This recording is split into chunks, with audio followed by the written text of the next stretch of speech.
What are subtle green flags at a job interview that say, "Working here would rock"? I'm in the software industry and a lot of companies are kind of sweatshops. I like to schedule people to interview in the afternoon so when their interview ends at 5 o'clock they can see people packing up and going home at the end of their day. When you come into the office and see people casually talking and laughing about something work-related. Bonus points if one of them is the interviewer. A great question to ask in interviews is, "What do you like about working here?"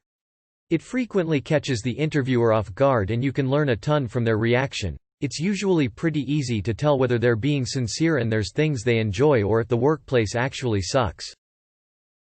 The husky that met me at the reception desk. The interviewer forthrightly describes the best ways to earn raises and receive promotions. They don't have a high employee turnover. At least one of the people interviewing you will be your direct manager, and they seem cool. Also, they've been there for years. When I interviewed after I got laid off, I asked how they handled the pandemic. It shows a lot about the type of company they are and how they view their employees. Good work-life balance. Low turnover. The organization is profitable year after year. Look at people's faces. People can bullshit you all day long, but there are often easy-to-read facial expressions that tell the real story. When your supervisor randomly walks over and says, "You want a cup of tea, mate?" Worked a telemarketing job that allowed people to have a beer on the job. Restaurant worker here. The first green flag is when I have confirmed that I will get the hours I need to survive, and the boss immediately respects my hour restrictions. If they go, "We'll see," that just means, you might get 20 hours a week or we'll make you work like a dog until you burn out. This is great, because I just had an interview a couple days ago that went really well. I showed up a few minutes early, before the boss unlocked the doors, and some guy clearly on crack came along and banged on the door, turned around to look at me, and said, "He's not a nice guy," and then stalked off. I thought it was kind of weird, so I mentioned it to the boss. He said it was most likely the same guy he had chased off with a hammer the previous night. He explained that the guy came in clearly tweaking and was being creepy, threatening to the staff. Obviously the creepy guy isn't the green flag, but the fact that the owner is willing to protect the staff instead of just placating problem customers was a huge plus in my book. Anyway, I start in February. I walked in, and while shopping the owner seemed impressed by my knowledge on the subject when I identified an old surplus rifle he didn't recognize, and we ended up BSing for a few hours. My next visit I was offered a job. Best job I have had in my life. Kinda how I got my current job, BSED with the store director for a bit, then asked if he was hiring. When your interviewer says he's about to spend the rest of the day on a team building session at Legoland. When the interviewer is genuinely excited about what the company does. I walked into the interview for my current job expecting it to use it as practice for my next interview. I met the CEO at a coffee shop and he was so passionate about the company he got me hooked. I've been doing this almost 3 years now and I've never enjoyed a job more. They say family is more important than work. They say work-life balance is a high priority. They recognize people for accomplishments. Coming from a childcare perspective, how much art is on the walls? If there's a lot of art and with plenty of style variation, it shows me the kids are engaging well with the adults and the staff is creating a good environment for them to explore. Same thing with how many books are on the shelves. The beverage they are offering you says something. The boss is dressed for a cosplay convention but there isn't one. I've had 2 interviews this week. Not one asked me the stereotypical questions.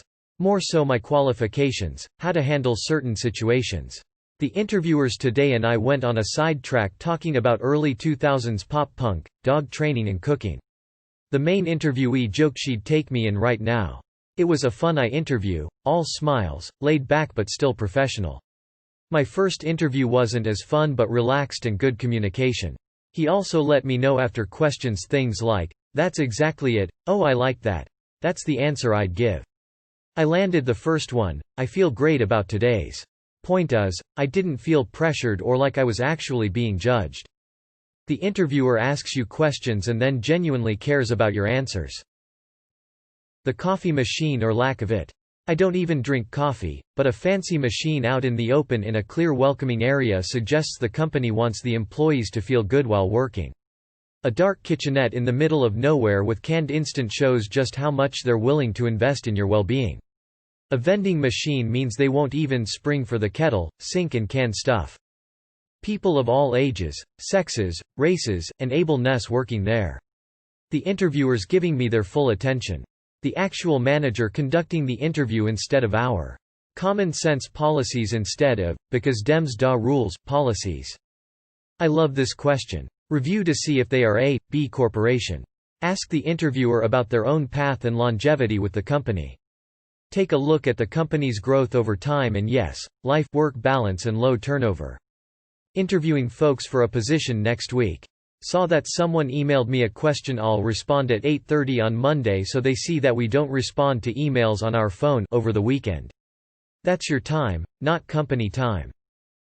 I'm an engineer, so when I meet people at a prospective company that are clearly passionate about their tech and geek out over what they're doing, that's the sort of enthusiasm I want to be surrounded by. Bonus points if they have nerdy collectibles or other indications that it's not all business. My future boss correctly pronounced my name when picking me up in the lobby.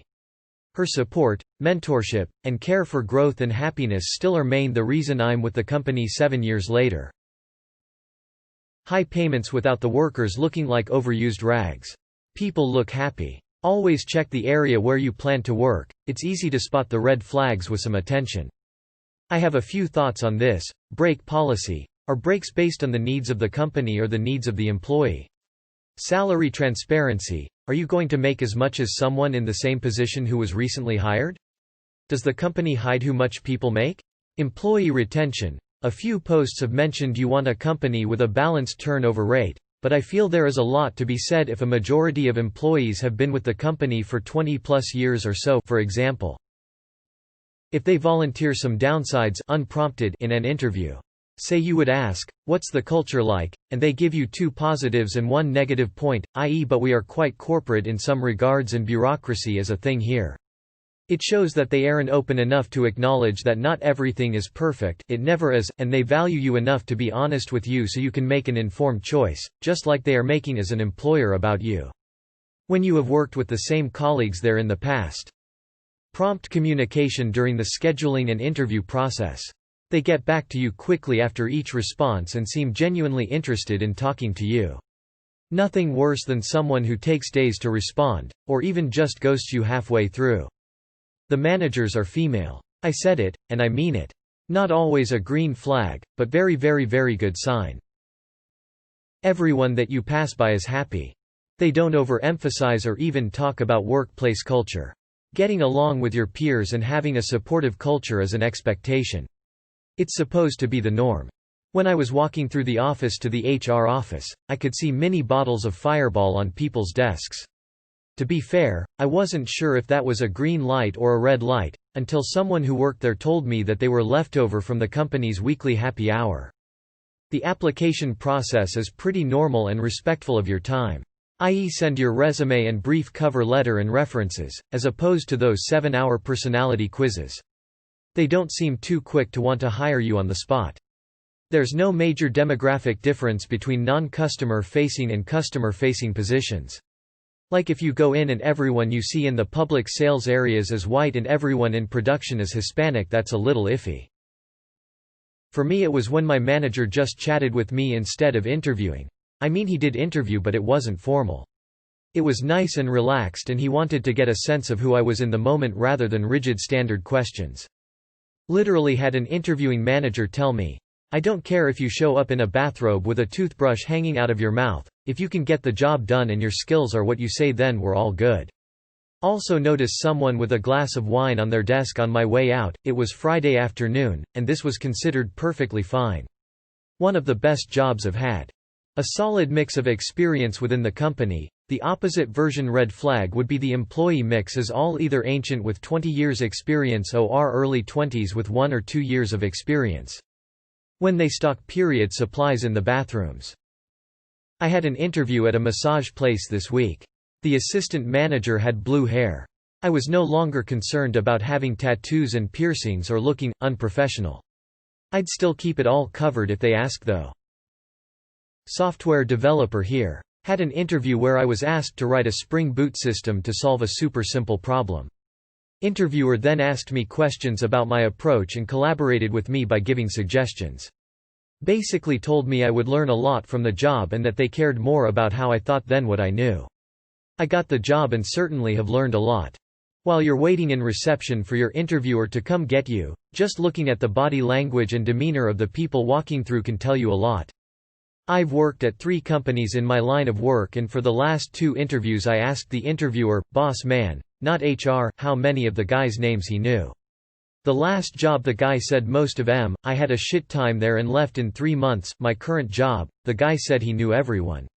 I've been here 8 months so far and it's the most laid-back place, really great environment, and they care about the employees. When the vacancy is created by someone getting an internal promotion, that's a great sign that the company fosters talent and development. Also, having a modest amount of sound walking through the floor and/or open array of workspaces might mean that teamwork is a huge focus. When positions only opened up because someone died and not because the job is dangerous. My boss wearing a Zelda ring during the interview.